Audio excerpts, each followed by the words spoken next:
চারবারের বিশ্ব চ্যাম্পিয়ন ইতালিকে 1-0 গোলে হারিয়ে বিশ্বকাপ ফুটবলের নকআউট পর্বে উঠল কোস্টারিকা। তাদের এই জয়ে এক ম্যাচ বাকি থাকতে এবারে বিশ্বকাপ থেকে বিদায় নিতে হলো 66-র বিশ্বসেরা ইংল্যান্ডকে। অ্যারেনা পার্নাম্বুচো স্টেডিয়ামে শুরু থেকেই ছন্দময় ফুটবল উপহার দেয় বিশ্বকাপে 4বার অংশ নেওয়া কোস্টারিকা। 44 মিনিটে জয়সূচক গোলটি করেন ব্রায়ান রুইস। রিপোর্ট করছেন মাহবুব কবির চপল।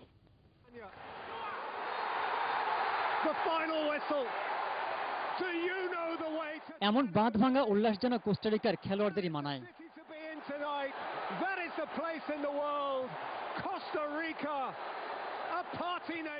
দুবারের বিশ্ব চ্যাম্পিয়ন উরুগুয়েকে হারানোর পর চারবারের বিশ্বকাপ জেতা ইতালিকে হারিয়ে 24 বছর পর দ্বিতীয়বার বিশ্বকাপের শেষ ষোলোতে কোস্টারিকা। প্রথম ম্যাচে উরুগুয়েকে হারিয়েই আলোচনায় উঠে আসে বিশ্ব র্যাঙ্কিংয়ের 28 নম্বরে থাকা কোস্টারিকা। খেলার শুরুতেই মাঝমাঠে দখল নিয়ে বেশ কবার তারা পরীক্ষায় ফেলে ইতালির গোলরক্ষক জুয়ানলুইগি বুফনকে। তবে ম্যাচের সময় বাড়ার সাথে সাথে নিজেদের গুছিয়ে নেয় ইতালি। ব্যাট বয় খ্যাত মারিও বালোতেল্লির শট জালের ঠিকানা খুঁজে পেলে এগিয়ে যেত আজ্জুরিরা।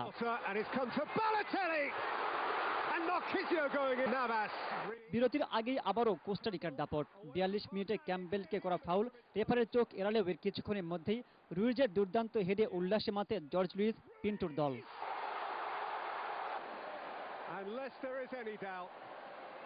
বিরতির পর গোল শোধে মরিয়া হয়ে ওঠে ইতালি। ডি বক্সের বাইরে থেকে পিরোর দুরন্ত শট রুখে দেন কোস্টারিকার গোলকিপার কেইলার নাভাস।